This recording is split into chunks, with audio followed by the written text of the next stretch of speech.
listen carefully, because what I'm about to tell you is going to sting a little somewhere inside you right now. There's a version of yourself that's dragging you down.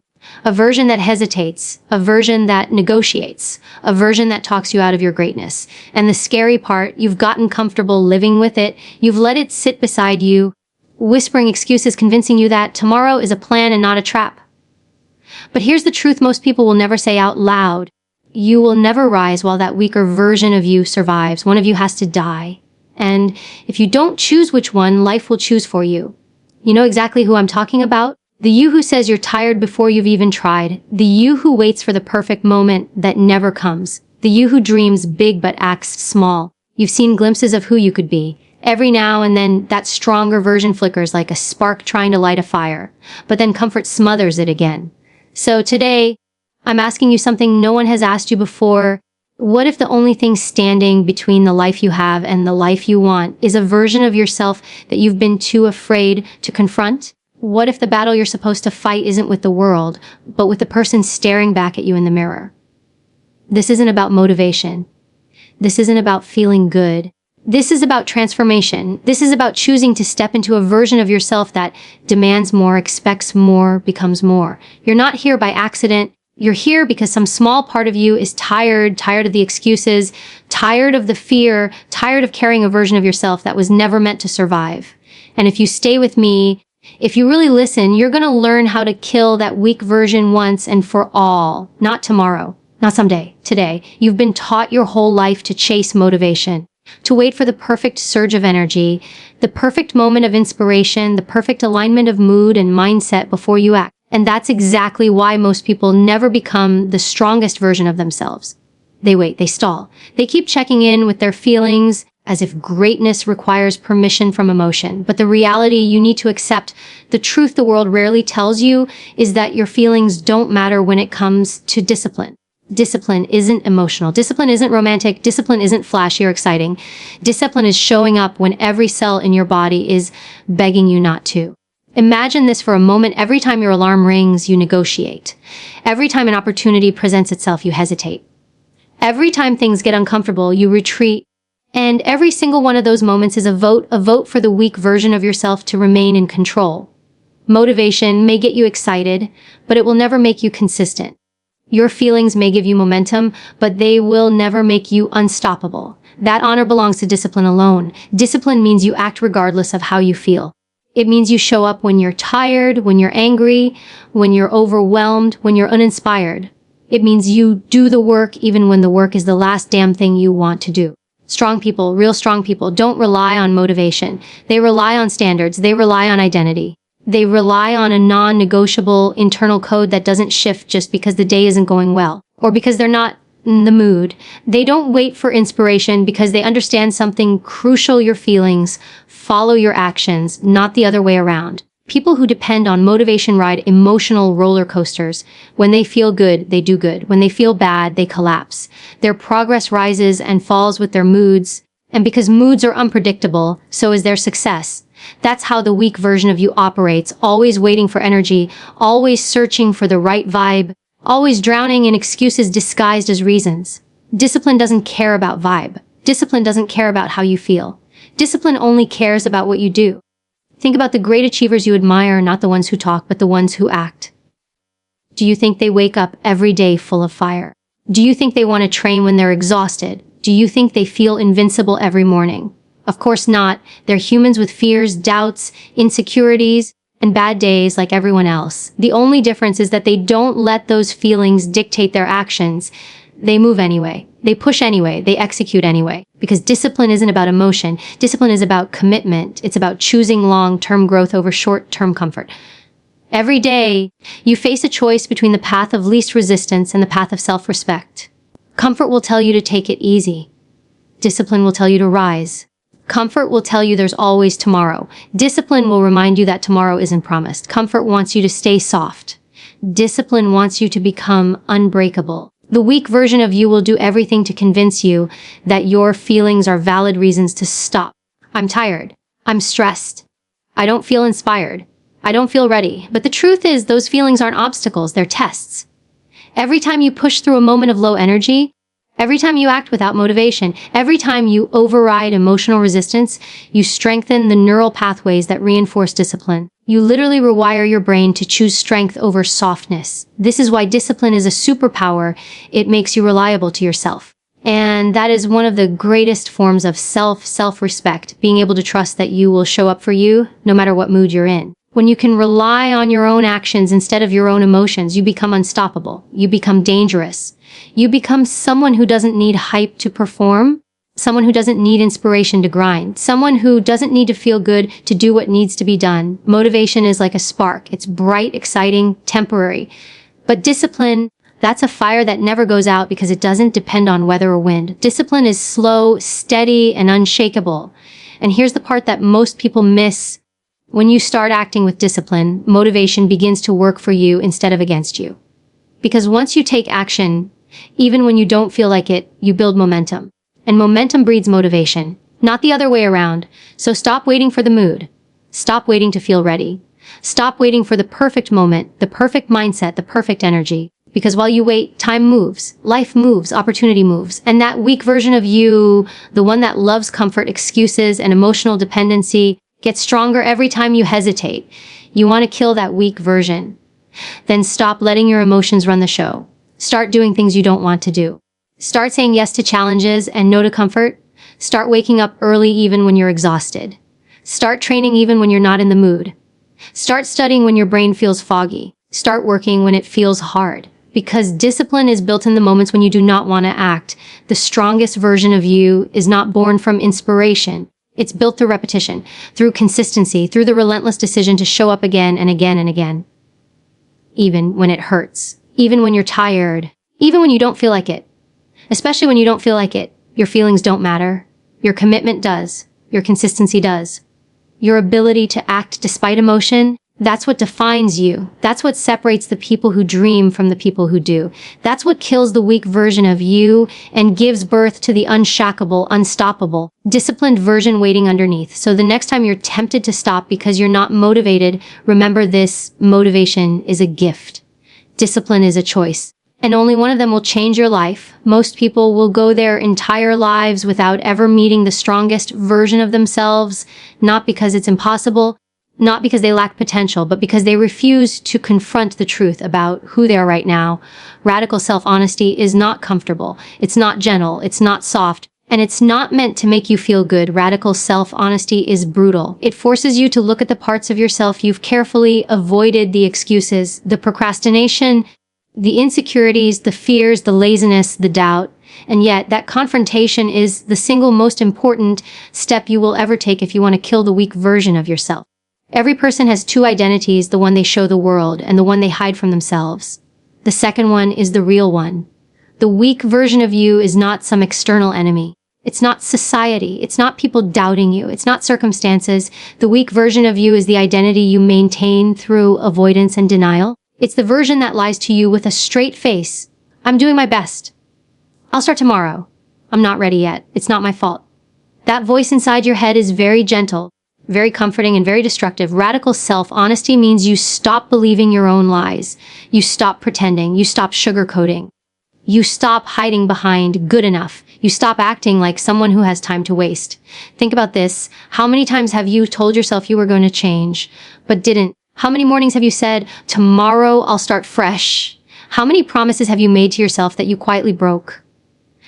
Every time you make a promise and don't follow through, the weak version of yourself grows stronger. It gains control. It starts defining your identity. You lose trust in yourself. And that is one of the biggest silent assassins of personal growth.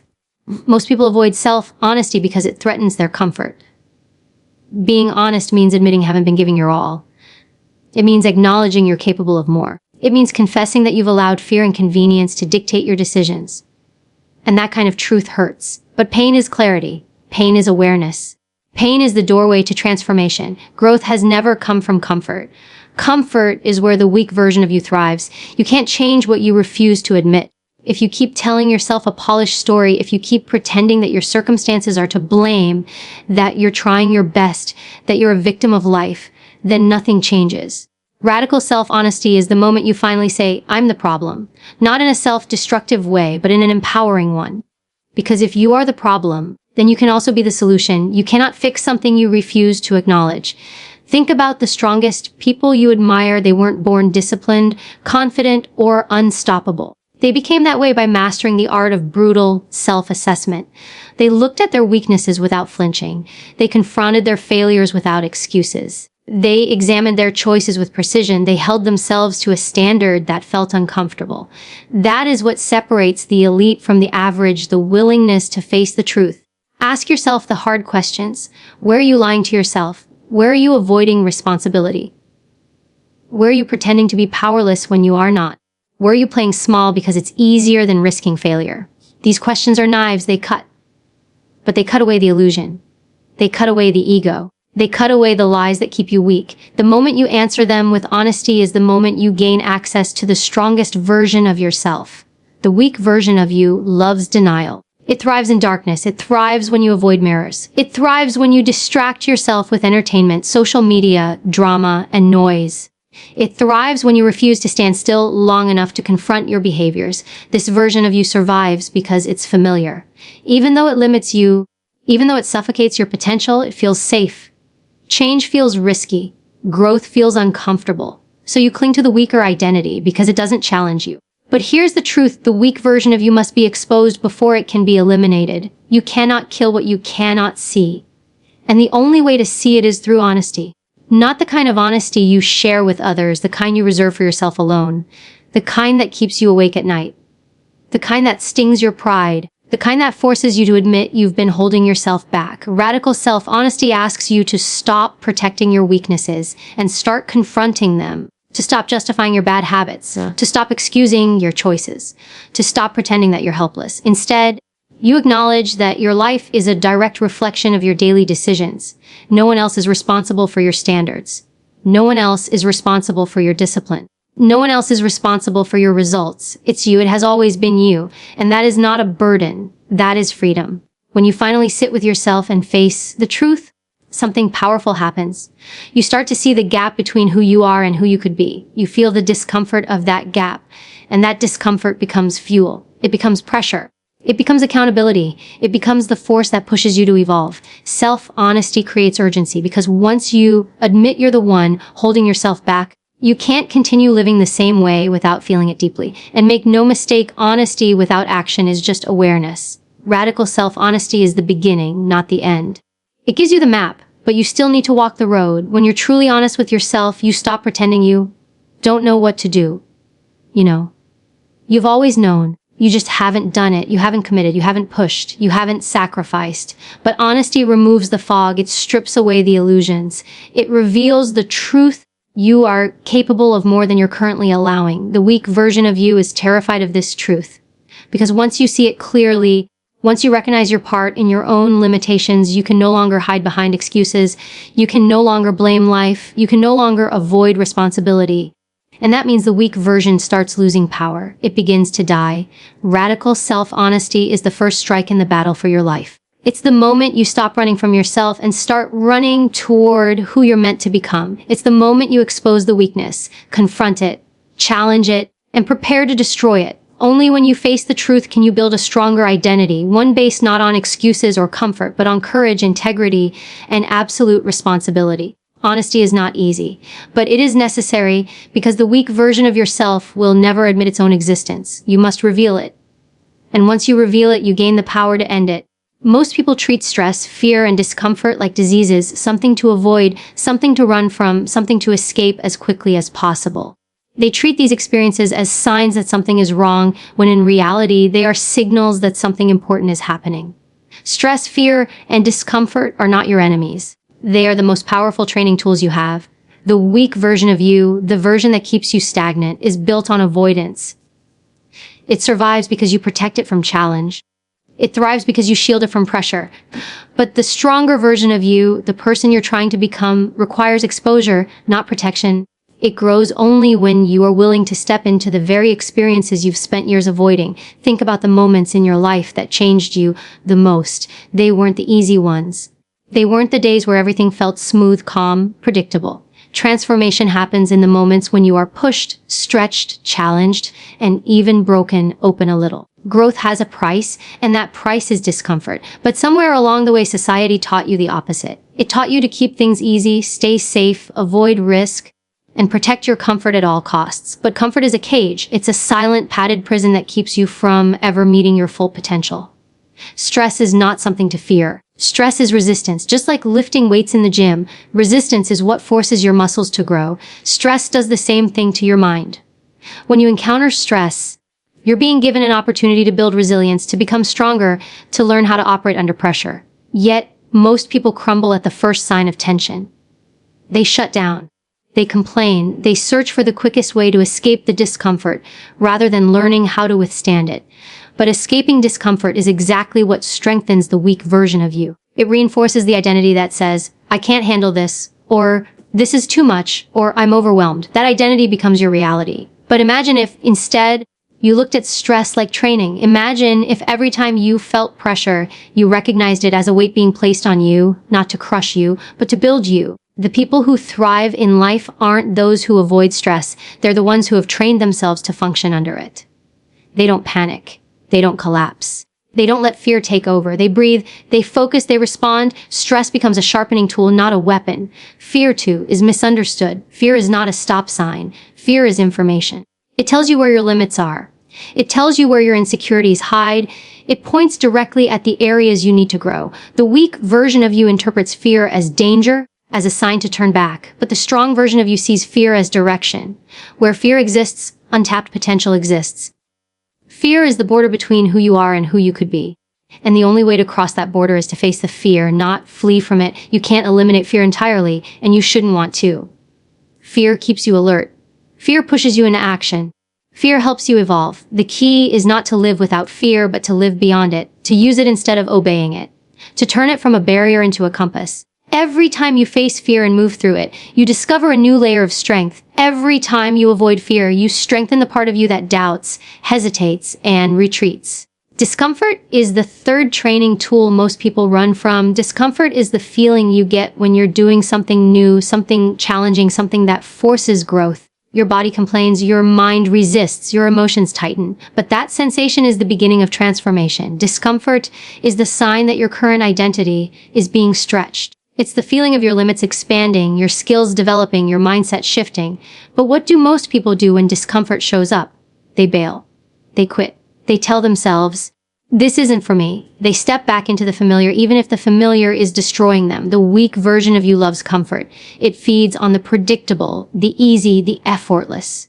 The stronger version of you, however, requires discomfort. It's the only environment where growth is possible. Think about it. Nothing grows inside comfort. Nothing evolves there.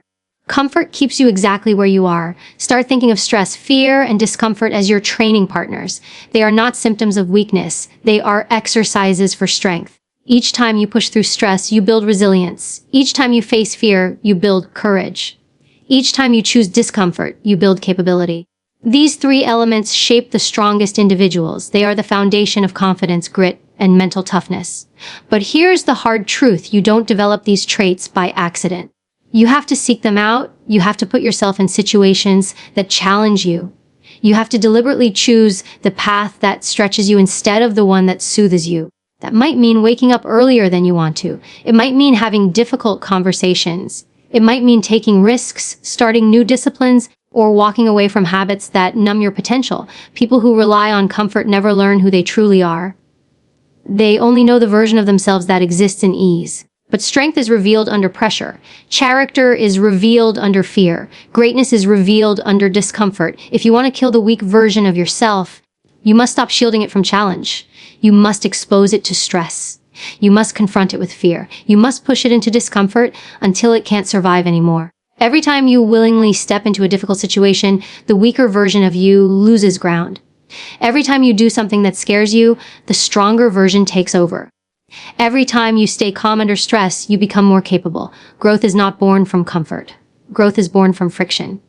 And the more friction you face, the more power you gain. So don't run from stress, don't hide from fear, don't avoid discomfort. Lean into them, seek them, train with them. Let them forge you into someone unshakable. The person you want to become will never appear in moments of ease. They are created in the fire where pressure, fear, and discomfort collide. And if you're willing to walk into that fire, you will discover a version of yourself that the weaker you could never imagine. Radical accountability is the moment you stop pointing fingers and start taking full ownership of your life, your actions, your habits, and your results. It's not partial responsibility. It's not selective responsibility. It's not, I'll take credit for the good things, but blame circumstances for the bad. Radical accountability means everything in your life, your success, your failures, your progress, your stagnation, your patterns, your behavior is your responsibility. Not because everything is your fault, but because taking ownership is the only way you will ever gain control. Most people walk through life carrying a list of excuses longer than their list of accomplishments.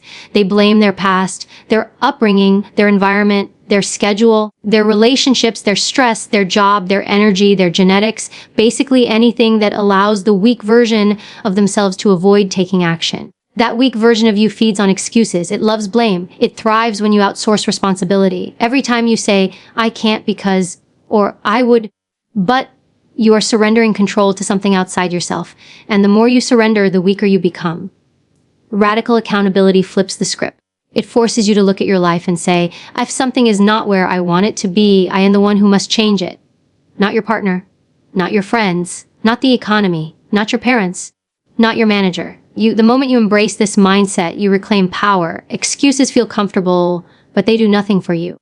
They only protect the version of you that is scared of trying, scared of failing, scared of being seen as imperfect. But accountability forces you to step into the arena and face reality with courage. This is where most people run. Taking accountability means accepting the uncomfortable truth that you haven't been giving your best. It means admitting that maybe you've been lazy, maybe you've been unfocused, maybe you've been undisciplined, maybe you've been inconsistent. Nobody likes admitting that. Your ego hates it.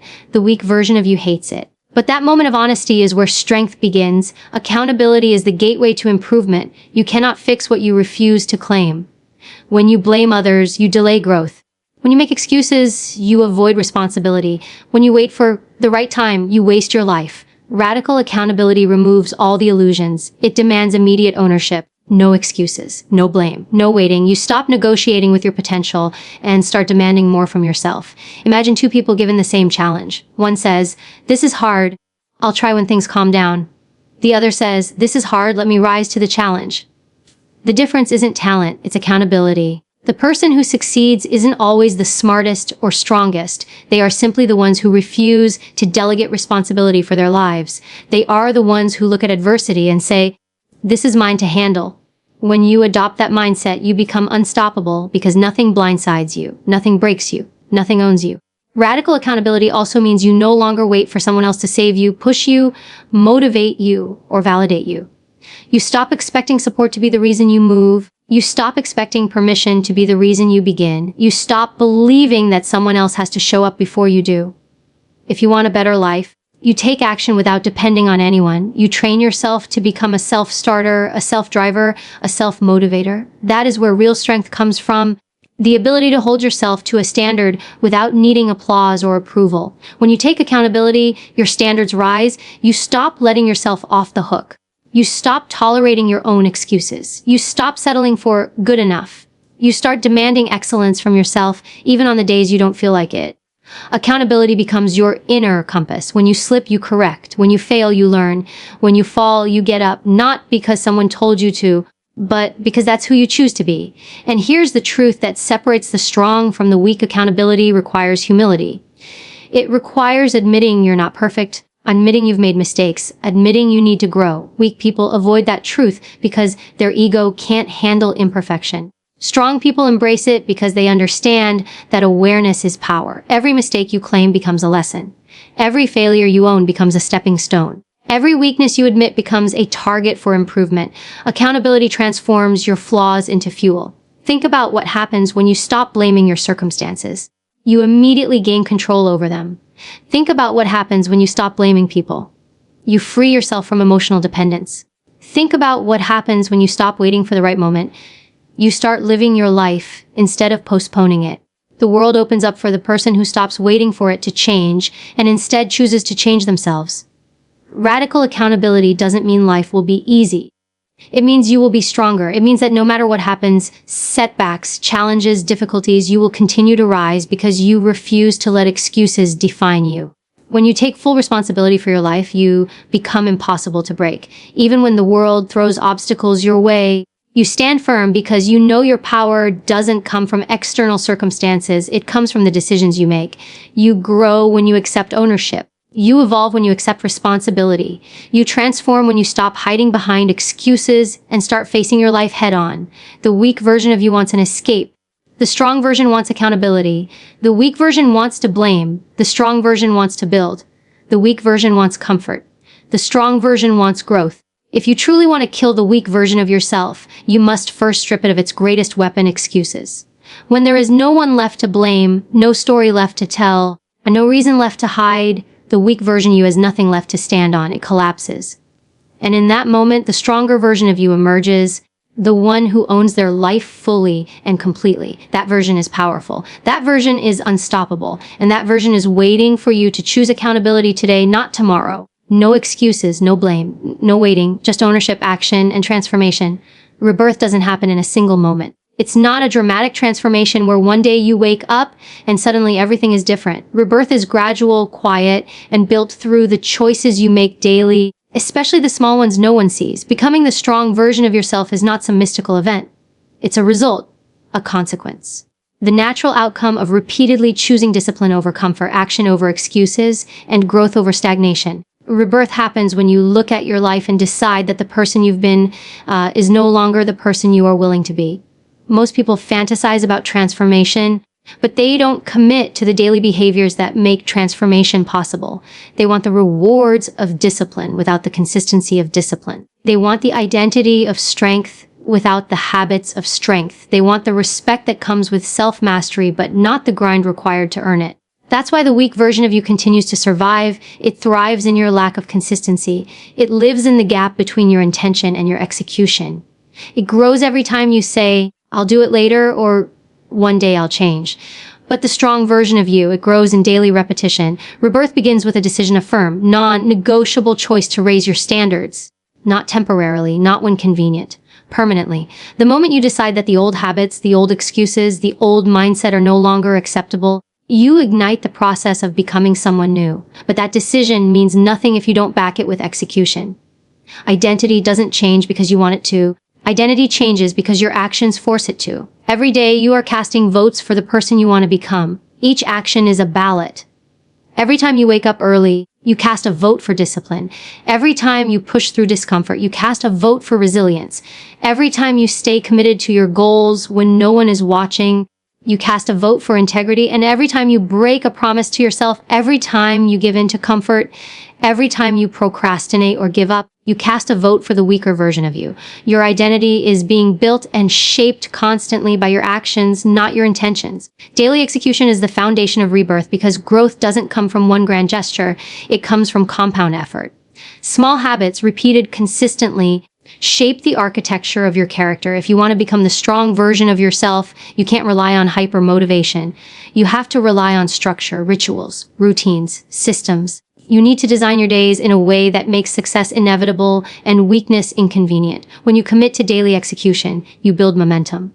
At first, it's difficult. Your old habits fight you. Your mind resists change. Your body craves comfort. But as you continue, something incredible happens. The strong version of you begins to take over. You start waking up earlier not because you have to, but because it's who you are now. You start working harder not because it's forced, but because it feels unnatural not to. The behaviors that once felt challenging become your new normal. That is rebirth, not a moment, but a shift in identity that happens gradually through consistent action. Rebirth also requires subtraction, not just addition. You have to remove the people, environments, and habits that feed the weak version of you. If your circle encourages mediocrity, you will stay mediocre. If your environment is filled with distractions, you will stay distracted. If your habits are built around comfort, you will stay comfortable. The strong version of you requires a different lifestyle. It demands that you cut off the things that drain your power. It requires you to step away from anything that keeps you small, unfocused, or complacent. Daily execution means you stop relying on willpower and start building discipline into your lifestyle. You create routines that strengthen you, not weaken you. You make your goals part of your day, not optional activities squeezed in when it's convenient. You stop negotiating with yourself. You stop relying on bursts of motivation. You move with purpose, not impulse. That's what separates the reborn version of you from the old one. Your actions aren't dictated by emotion anymore. They're dictated by commitment. Rebirth also means learning continuously. The strong version of you is a student, always evolving, always growing, always refining. You feed your mind with knowledge that sharpens your mission. You seek mentors, books, challenges, experiences that make you better. You stop fearing failure and start using it as feedback. Every mistake becomes a lesson. Every setback becomes a stepping stone. Every challenge becomes an opportunity to prove to yourself who you're becoming. And perhaps the most important part of rebirth is self-respect. When you execute daily, when you show up consistently, when you honor your commitments, you build trust with yourself. This trust is sacred. It's what fuels confidence, clarity, and inner strength. Most people don't struggle with self-worth because they lack talent. They struggle because they've broken promises to themselves so many times that they no longer trust their own word. Rebirth restores that trust. It rebuilds your integrity. It turns you into someone you can count on. Daily execution doesn't just build skill, it builds identity. The strongest version of you is not created in the moments where everything feels good. It's created in the moments where you keep going even when you don't want to. In the days where you push through fatigue. In the nights where you choose focus over distraction. In the battles you fight alone, without applause, recognition, or praise. Transformation is built in silence long before anyone sees the results. Rebirth is not a one-time event. It's a lifelong process. There will always be a weaker version of you trying to regain control. Every day you must choose who you want to be. Every day you must kill the old identity and reinforce the new one. It takes vigilance. It takes commitment. It takes relentless execution. But the reward is worth it. Because the strong version of you, the disciplined, confident, resilient, unstoppable version, can only be built through this process. You are not defined by who you were yesterday. You are defined by what you choose to do today. Rebirth begins the moment you decide that the old version of you no longer has a place in your life. And it becomes real the moment you begin taking daily steps toward becoming someone stronger, sharper, and more aligned with your highest potential. Transformation isn't an idea. It's a practice, not a dream, but a discipline, not a wish, but a daily commitment. Rebirth happens through execution, one action at a time, until the strong version of you becomes the only version that remains. The journey we've explored isn't easy. It's not supposed to be. The weak version of yourself will fight every step of the way. It will whisper excuses, tempt you with comfort, and challenge your courage. But here's the truth you must never forget. Every moment you resist it, every choice you make to act despite fear, doubt, or discomfort, you are taking back control of your life. You are proving that you are stronger than your old patterns, braver than your fears, and more capable than your excuses. The strong version of yourself is not a distant dream. It's waiting within you, ready to be awakened. It is forged through discipline, built through honesty, hardened through stress, and strengthened through relentless accountability. It grows with every daily action, every step into discomfort, and every refusal to settle for less than your full potential. Nothing transforms you faster than the unwavering decision to stop waiting, stop blaming, and stop hiding from yourself. So choose today, right now, to kill the weak version of yourself. Look in the mirror and confront your truths. Step into the discomfort, embrace the fear, and own every action, every choice, every result. Do it consistently. Do it relentlessly. Do it without compromise. The life you want, the strength you crave, the power you are capable of, it is on the other side of this battle. No excuses, no waiting, no blame, only action, only growth, only you becoming the unstoppable, unshakable, strongest version of yourself. The weak version dies and the stronger you is born. Take that step now.